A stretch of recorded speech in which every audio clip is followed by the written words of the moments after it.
On the morning of January 30th, 1889, the Austro-Hungarian Empire's greatest secret was discovered in a hunting lodge called Mayerling. Crown Prince Rudolf, heir to one of Europe's most powerful thrones, lay dead alongside his 17-year-old lover, Baroness Mary Vetsera. The official story was suicide. The whispered truth was far more complex. Within hours, a machinery of lies began grinding into motion that would bury not just Rudolf's body, but the shocking reality of who he truly was. This was no ordinary royal scandal. Rudolf had lived a double life that would have destroyed the Habsburg dynasty if fully exposed. Court records suggest he maintained intimate relationships with both men and women in an age when such behavior could topple empires. His death marked the end of a prince who dared to love without boundaries, think without permission, and challenge an empire that demanded absolute conformity. The boy who would become this revolutionary figure entered the world on August 21st, 1858, in Laxenburg Palace near Vienna. Crown Prince Rudolf Franz Joseph was born into unimaginable privilege, but also into a cage of expectations that would ultimately suffocate him. As the only son of Emperor Franz Joseph and Empress Elizabeth, he carried the weight of an empire that stretched from the Alps to the Carpathians, ruling over 50 million souls speaking a dozen languages. If you're drawn to these hidden royal stories that reveal the human cost of power, subscribe now, because this documentary series uncovers the secrets that shaped European history. From his earliest years, observers noted that Rudolf possessed an unusual intensity. Unlike typical Habsburg princes who were molded into military automatons, Rudolf showed signs of intellectual curiosity that alarmed his conservative grandfather, Archduke Franz Karl. Palace tutors reported that the young prince asked uncomfortable questions about politics, religion, and social justice. According to contemporary accounts, he displayed an empathy toward common people that his royal relatives found disturbing. His education began with characteristic Habsburg brutality. At age 6, Rudolf was placed under the supervision of Count Leopold Gondrecourt, a military disciplinarian who believed that royal princes required breaking like wild horses. Court documents reveal that Gondrecourt subjected the boy to harsh physical training, including forced marches in all weather and military exercises designed for adult soldiers. The Empress Elizabeth, Rudolf's mother, reportedly fought these methods but was overruled by the emperor. Yet something in Rudolf refused to break. While his body endured the punishment, historians suggest his mind began forming dangerous ideas about freedom, justice, and the right of individuals to determine their own destinies. These early seeds of rebellion would eventually bloom into political views that threatened the very foundations of absolute monarchy. By his teenage years, palace observers noted that Rudolf moved differently from other Habsburg men. He possessed an artistic sensibility that drew him to writers, musicians, and intellectuals, rather than generals and diplomats. Some contemporaries described his mannerisms as refined to an unusual degree, though exactly what this meant remained carefully unspoken in official records. But Rudolf's greatest rebellion was yet to come. As he entered adulthood, whispers began circulating about his private preferences and political sympathies.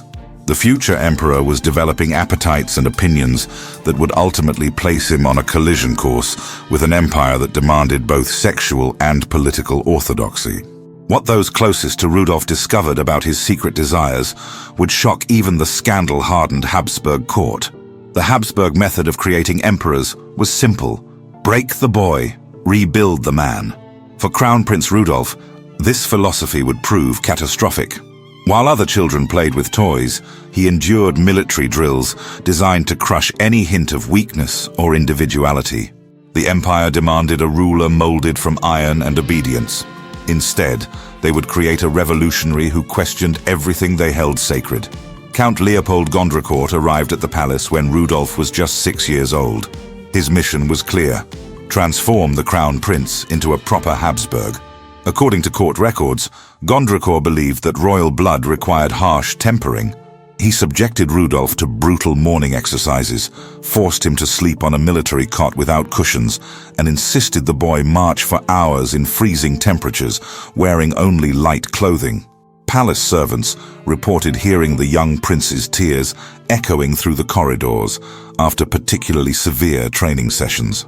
The Empress Elizabeth, Rudolf's mother, fought desperately against these methods. Her own letters reveal her horror at watching her sensitive son being transformed into what she called a little soldier machine. Yet Emperor Franz Joseph supported Gondrecourt's approach, believing that Austria needed strong rulers, not gentle philosophers. The emperor had little patience for what he saw as feminine weakness corrupting his heir, but Rudolf possessed something that could not be beaten out of him: an insatiable curiosity about the world beyond palace walls. His tutors noted that even during the harshest military exercises, his mind wandered to questions about why common people lived in poverty while royalty enjoyed unimaginable luxury. Court documents suggest he asked uncomfortable questions about the justice of absolute monarchy and the rights of ordinary citizens. When Rudolf turned 8, his education expanded beyond military discipline to include languages, history, and science. Here, his rebellious intelligence truly emerged. He mastered Hungarian, Czech, and Polish with remarkable speed, but more dangerously, he used these skills to speak directly with servants and commoners in their native tongues. Palace officials grew alarmed as reports surfaced of the young prince engaging in political discussions with Hungarian staff members who harbored nationalist sympathies.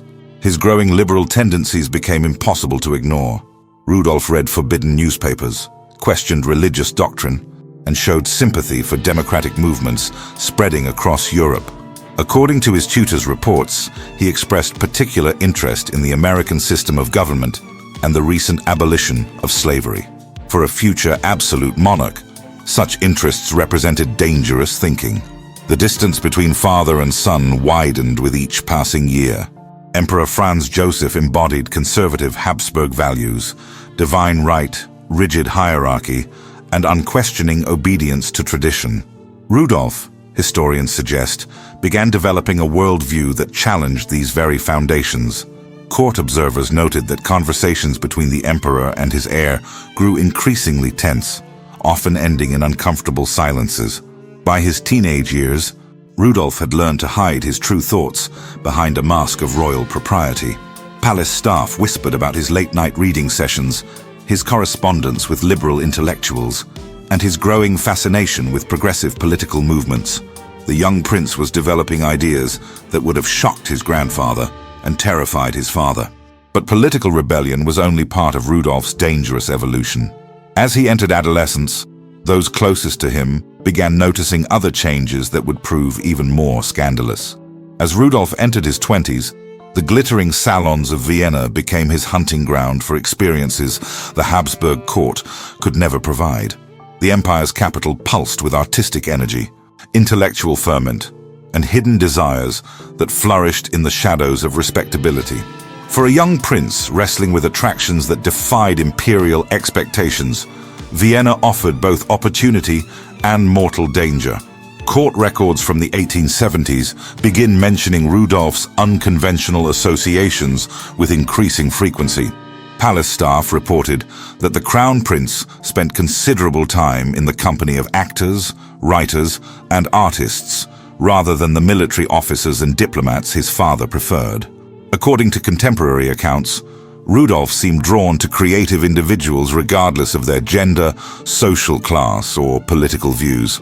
His first documented romantic relationship was with Missy Casper, a young actress from the Burg Theatre. Their affair, while scandalous due to class differences, represented the acceptable face of Rudolf's rebellion. Noble sons were expected to sow wild oats with actresses and courtesans before settling into dynastic marriages. What palace officials found more disturbing were whispers about Rudolf's intimate friendships with young men from Vienna's intellectual circles. The prince's behavior during this period suggests someone exploring the full spectrum of human attraction in an age when such exploration could destroy lives. According to surviving letters from court observers, Rudolf maintained what they delicately termed intense friendships with several young noblemen and artists. The exact nature of these relationships remains deliberately obscured by the euphemistic language of the era, but the concern they generated among palace officials speaks volumes. Vienna in the 1870s harbored a sophisticated underground culture where men could meet other men away from society's judgment. Certain coffee houses, private clubs, and artistic salons served as gathering places for those whose desires diverged from conventional expectations. Rudolf, historians suggest, became familiar with these circles, moving through them with the confidence of someone who understood that power could provide protection from scandal. Yet this protection came with enormous risks. The Habsburg Empire built its legitimacy on moral authority and divine blessing. Any hint that the future emperor engaged in relationships forbidden by church and state could topple the dynasty. Rudolf walked a knife's edge, indulging his authentic desires while maintaining the facade of imperial propriety. Palace intelligence reports from this period, though heavily censored, hint at blackmail attempts targeting Rudolf's private life. Court officials quietly managed several incidents where individuals threatened to expose compromising information about the Crown Prince's relationships. According to these fragmentary records, substantial payments were made to ensure certain stories never reached public attention. The strain of this double life began showing in Rudolf's behavior. Observers noted periods of intense energy, followed by deep melancholy. Some contemporary accounts describe him as restless, reckless, and increasingly contemptuous of the moral codes that governed imperial conduct. The young prince was learning that authentic love and dynastic duty existed in irreconcilable conflict. But Rudolf's most dangerous relationship was yet to begin, one that would force him into a marriage designed to save the empire from scandal while destroying any hope of personal happiness.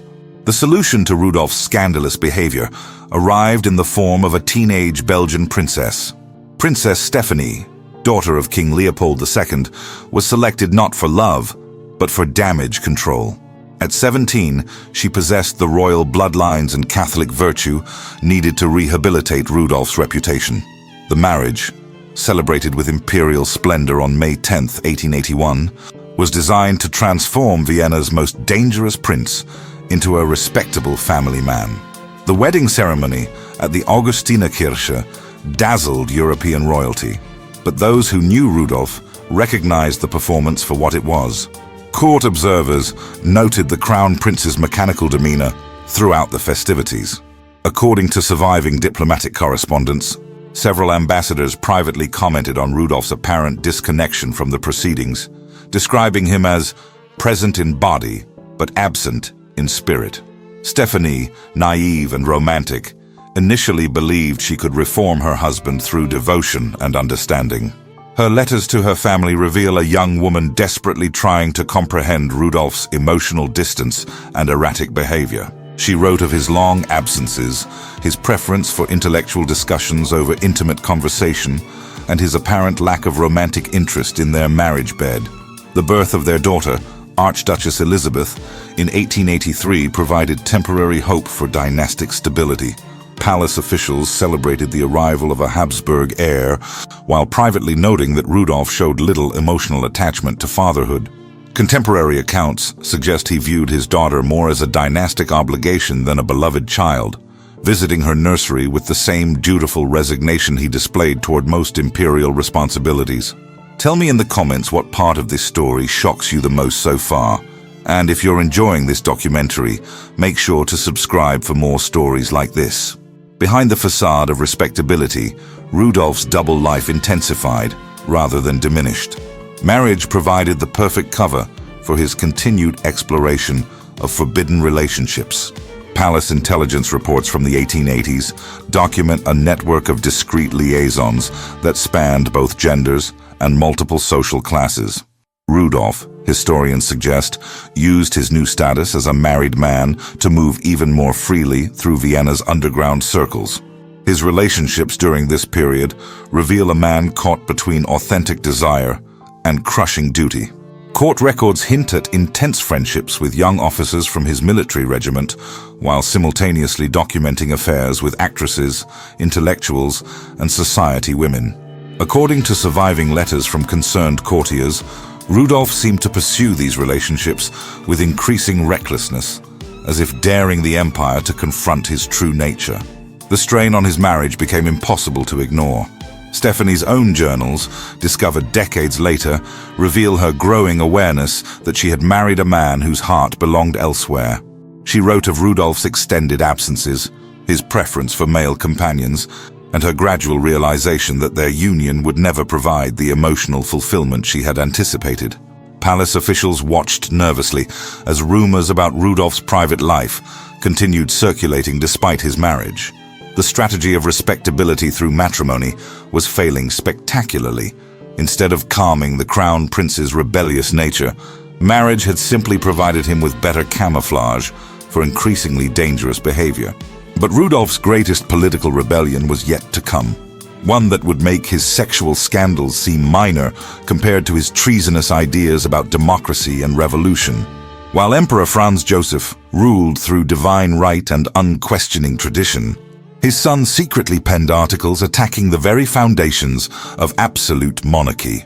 Rudolf's political writings, published under pseudonyms in liberal newspapers, called for constitutional reform, democratic representation, and ethnic equality within the empire. For a future Habsburg emperor to advocate such radical ideas constituted nothing less than intellectual treason. The Crown Prince's political awakening began during his travels through the empire's diverse territories. Unlike his father, who viewed the monarchy's subjects as grateful children requiring firm guidance, Rudolf saw the growing nationalist movements as legitimate expressions of human dignity. His private correspondence reveals sympathy for Hungarian independence, Czech cultural autonomy, and Polish political rights. According to surviving letters, he considered the empire's suppression of ethnic identities both morally wrong and politically suicidal. Rudolf's secret journalism career flourished throughout the 1880s. Writing under the pseudonym Julius Felix, he contributed articles to the Wiener Tagblatt and other liberal publications.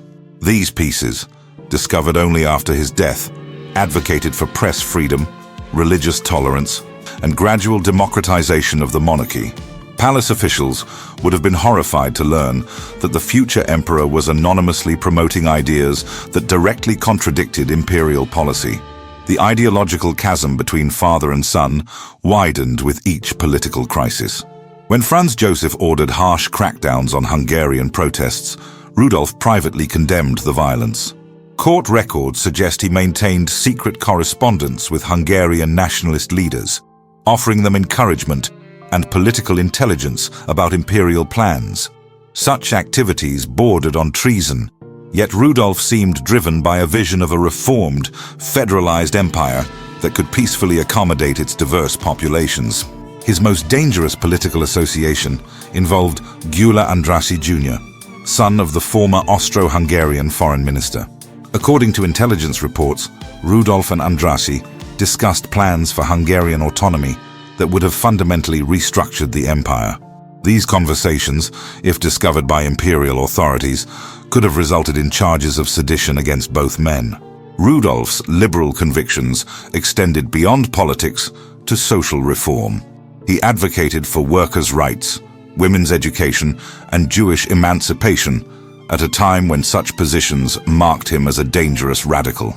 Palace observers noted his preference for conversations with intellectuals, journalists, and social reformers rather than the conservative aristocrats who dominated court society.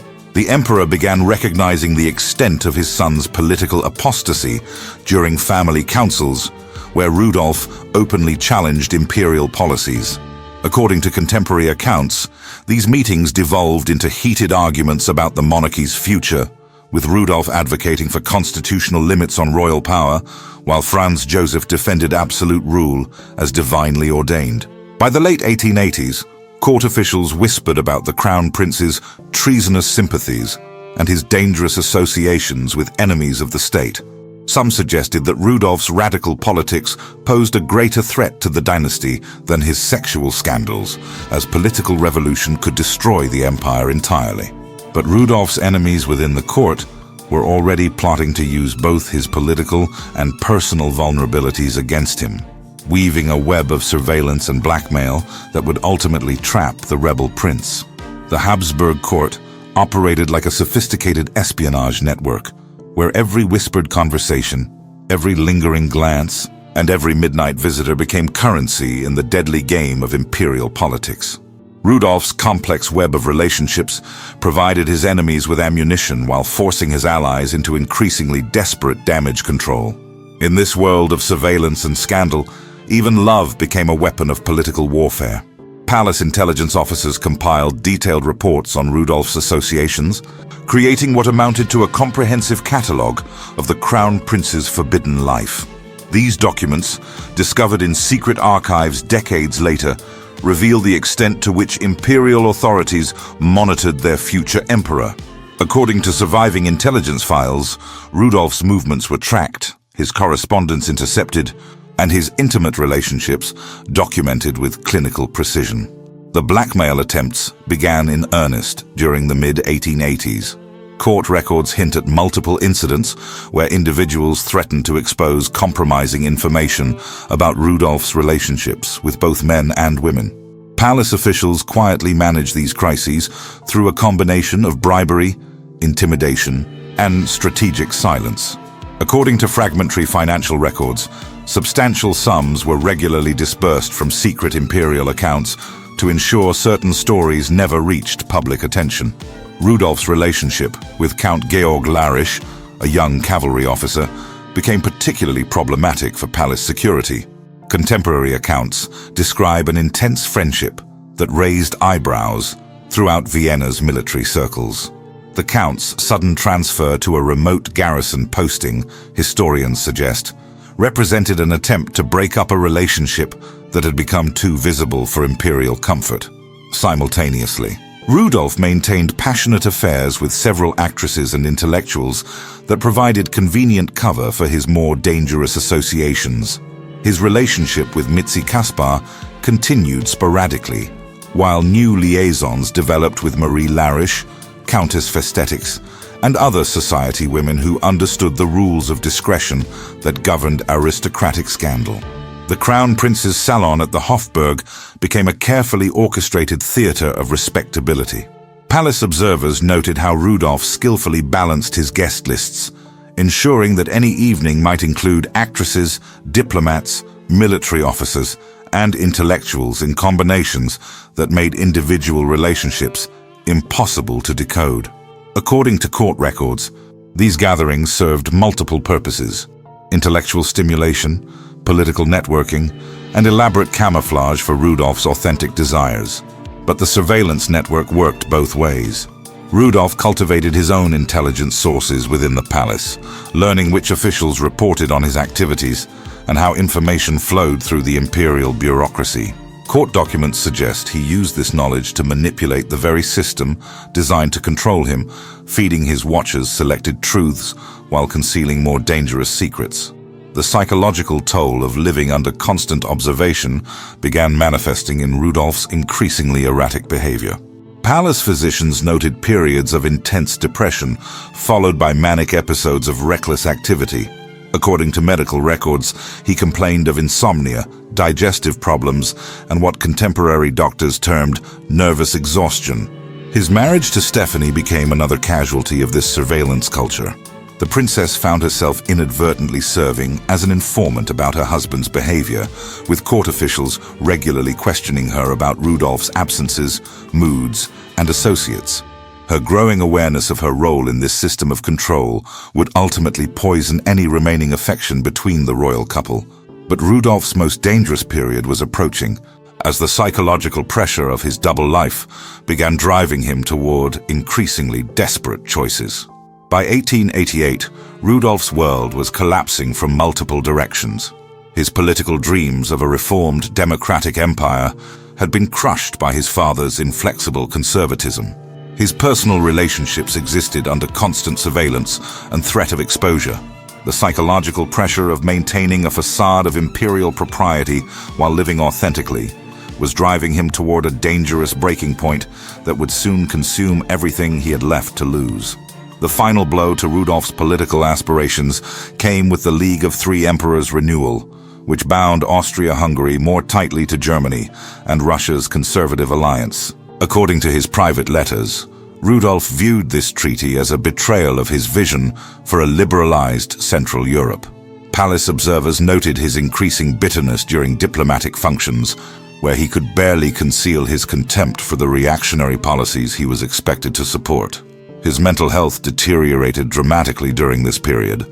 Court physicians documented symptoms that modern psychiatrists would recognize as severe depression mixed with periods of manic behavior. Rudolf complained of chronic insomnia, describing nights spent pacing his chambers while tormented by thoughts he could not escape. Medical records indicate he began using morphine and other substances to manage what he termed his unbearable mental anguish. The Crown Prince's relationships became increasingly reckless and self-destructive. Palace intelligence reports from late 1888 describe behavior that seemed calculated to provoke scandal. Rudolf appeared at public events with companions whose reputations could damage the imperial family, engaged in loud political arguments at court functions, and made little effort to conceal his extramarital affairs from his wife or court officials. His correspondence from this period reveals a man wrestling with suicidal thoughts. In letters to close friends, Rudolf wrote about feeling trapped between his authentic self and imperial expectations, describing his existence as a living death that served no meaningful purpose. According to surviving documents, he began speaking openly about death as a potential escape from his impossible circumstances. The surveillance network that had once protected Rudolf now seemed designed to torment him. Every relationship faced scrutiny, every political conversation was reported, and every moment of happiness was shadowed by the knowledge that it could be used against him. Court records suggest he became convinced that his enemies within the palace were systematically destroying any possibility of personal or political fulfillment. His marriage to Stephanie reached its final crisis during this period. The princess, according to her later memoirs, found herself living with a man who alternated between cold indifference and explosive anger. She described Rudolf as a stranger who inhabited their shared spaces like a ghost, present physically but emotionally unreachable. Rudolf's behavior at court functions became increasingly erratic and unpredictable. Diplomatic observers noted his tendency to make inflammatory statements about imperial policy, his obvious contempt for court protocol, and his apparent indifference to the scandal his conduct created. Some suggested he was deliberately courting disgrace as a form of slow-motion suicide. But fate would soon introduce him to someone whose youth and passion would provide one final, desperate attempt at authentic connection. In the autumn of 1888, at a court ball glittering with false promises and dying empires, 30-year-old Crown Prince Rudolf encountered 17-year-old Baroness Mary Vetsera.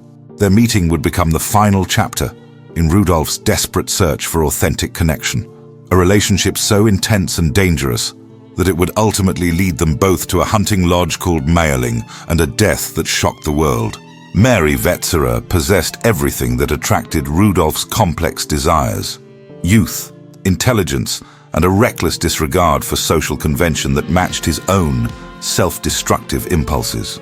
According to court observers, their first conversation lasted hours, with the Crown Prince seemingly captivated by the young Baroness's wit and fearlessness.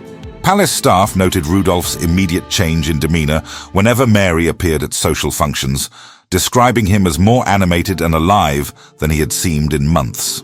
Their affair began within weeks of meeting, conducted with a secrecy that reflected both passion and desperation. Contemporary accounts suggest Rudolf arranged clandestine meetings through intermediaries, using his network of loyal servants and sympathetic friends to facilitate encounters that would have destroyed both their reputations if discovered. Mary, according to surviving letters from court ladies, seemed intoxicated by the danger and glamour of loving the empire's future emperor. But Rudolf's relationship with Mary represented only one thread in his increasingly tangled emotional life. Palace intelligence reports from this period document his continued associations with male companions from Vienna's artistic circles, suggesting that his attraction to Mary coexisted with other relationships that fulfilled different aspects of his complex sexuality. Court records hint at his ongoing correspondence with several young men, including poets and military officers who understood the discretion required for such dangerous friendships. Mary's letters to friends, discovered decades later, reveal a young woman caught between genuine passion and naive romanticism. She wrote about Rudolf with the intensity of first love, describing him as a misunderstood genius, trapped by imperial obligations. According to these documents, she believed their relationship could somehow transcend the political and social barriers that made their love impossible. Rudolf's behavior during this period suggests a man driven by increasingly desperate impulses. Court observers noted his reckless disregard for discretion, his willingness to risk scandal for stolen moments with Mary, and his apparent indifference to the consequences of discovery. Some contemporaries described his conduct as that of someone who had already decided that conventional rules no longer applied to his situation. The Crown Prince's political desperation paralleled his emotional recklessness. According to surviving correspondence, he continued pursuing treasonous contacts with Hungarian nationalists while simultaneously maintaining his passionate affair with Mary. Palace officials watched nervously as their future emperor seemed determined to destroy himself through both political and personal rebellion. Mary's youth and inexperience made her particularly vulnerable to Rudolf's psychological volatility. Court records suggest she became increasingly isolated from her family and friends as the relationship intensified, drawing her deeper into Rudolf's world of secrets, surveillance, and self-destruction. But their love affair was approaching its tragic climax, as Rudolf's enemies within the court prepared to use his latest scandal to destroy him once and for all. On January 28, 1889, Crown Prince Rudolf arrived at his hunting lodge in Mayerling with a small party of companions, ostensibly for a routine winter hunt. Within 48 hours, the heir to the Austro-Hungarian Empire would be dead alongside Mary Vetsera, their bodies discovered in circumstances so shocking that the Habsburg dynasty would spend decades constructing elaborate lies to hide the truth. The final hours remain shrouded in conflicting accounts and deliberate obfuscation. According to the lodge staff, Rudolf appeared agitated and distracted upon arrival, dismissing most of his hunting party and requesting unusual privacy. Court records indicate that Mary Vetsera arrived separately on January 29th, smuggled into the lodge through arrangements that suggested careful premeditation rather than spontaneous passion. What transpired during their final night together has generated multiple theories, each supported by fragmentary evidence and contested by contradictory testimony. The official investigation, conducted with suspicious haste, concluded that Rudolf shot Mary before turning the gun on himself in a moment of passionate despair. Palace physicians reported powder burns consistent with close-range shooting, while emphasizing the Crown Prince's recent mental instability. But alternative theories emerged almost immediately, whispered by servants and officials who witnessed the aftermath. Some suggested political assassination, pointing to Rudolf's treasonous correspondence with Hungarian revolutionaries and his dangerous knowledge of imperial secrets. According to this theory, agents loyal to the conservative faction within the court eliminated both Rudolf and Mary to prevent a political scandal that could have destroyed the monarchy. Other contemporary accounts proposed a more complex scenario involving blackmail and coercion. Palace intelligence officers, according to surviving fragments of testimony, had accumulated devastating evidence of Rudolf's political and sexual activities that could have been used to force his hand. Some historians suggest that Rudolf faced an ultimatum: public disgrace and exile, or a more private resolution to his threatening existence. The physical evidence, such as it was, disappeared with alarming efficiency. Mary Vetsera's body was reportedly removed from the lodge within hours of discovery, dressed in traveling clothes and propped up in a carriage to simulate life during transport back to Vienna. Court records show that key witnesses were transferred to remote postings or provided with generous pensions in exchange for their silence. Emperor Franz Joseph's reaction revealed the political calculations that immediately surrounded the tragedy. Within days of his son's death, the emperor had crafted a narrative emphasizing Rudolf's mental illness while completely erasing any mention of political motivation or sexual scandal. Palace physicians were instructed to emphasize the crown prince's hereditary melancholia and ignore evidence of his complex motivations. The cover-up extended to the highest levels of European diplomacy. Foreign ambassadors reported receiving official explanations that painted Rudolf as a victim of romantic passion rather than political desperation. According to diplomatic correspondence, key details about the discovery were systematically altered to support the official suicide narrative. But perhaps the most telling evidence lay in what Rudolf left behind: political documents, personal letters, and financial arrangements that suggested someone preparing for death while simultaneously planning for radical change. The Crown Prince's final motivations may have been as complex as his life, combining political despair, personal anguish, and perhaps one final act of rebellion against an empire that had refused to let him live authentically. The truth died with Rudolf and Mary, but their deaths would ultimately destroy the dynasty that silenced them. The death of Crown Prince Rudolf at Mayerling marked more than the end of a tragic life. It represented the beginning of the end for the Habsburg dynasty itself. In silencing their most progressive heir, the empire destroyed its only hope for peaceful reform and democratic evolution. Rudolf's death would prove to be the first domino in a cascade of disasters that would ultimately topple one of Europe's oldest monarchies. The immediate aftermath revealed the full machinery of imperial deception in action. Within hours of discovering the bodies, palace officials began constructing an elaborate mythology designed to protect dynastic reputation. According to court records, Emperor Franz Joseph personally oversaw the creation of false narratives that painted his son as a victim of romantic passion rather than political desperation. The complex truth of Rudolf's sexuality, his liberal politics, and his treasonous associations was buried beneath layers of official lies. The cover-up extended far beyond the palace walls.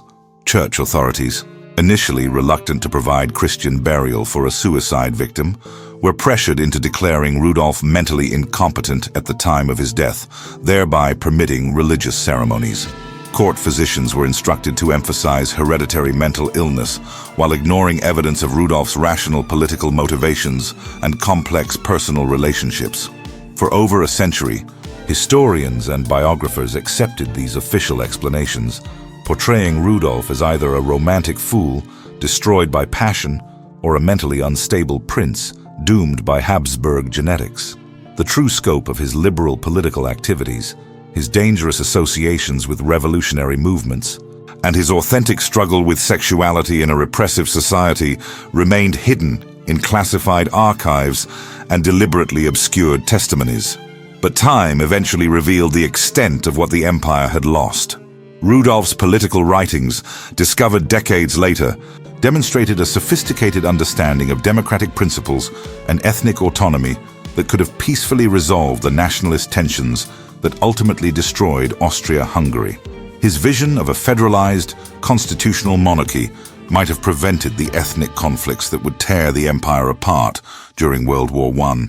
The personal cost of imperial repression became equally clear as archives opened and private correspondence surfaced. Rudolf's letters revealed a man trapped between authentic identity and dynastic expectations, struggling to reconcile his complex sexuality with imperial demands for conventional marriage and heterosexual orthodoxy. His story illuminated the human price of rigid social conformity and the tragic waste that occurs when societies refuse to accept diversity. Perhaps most ironically, the very scandal the Habsburgs died trying to suppress would have seemed relatively minor compared to the catastrophic wars, revolutions, and genocides that followed Rudolf's death. The empire that sacrificed its most progressive prince to maintain conservative respectability would collapse ignominiously in 1918, destroyed by the very forces Rudolf had understood and sought to address through peaceful reform.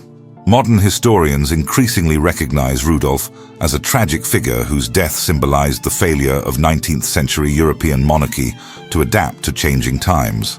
His authentic struggle for personal and political freedom resonates with contemporary audiences who understand the ongoing fight for LGBTQ+ rights, democratic representation, and ethnic equality. If Rudolf's story has moved you, if you believe these hidden histories deserve to be told with honesty and compassion, then subscribe now for more documentaries that reveal the human truth behind royal facades.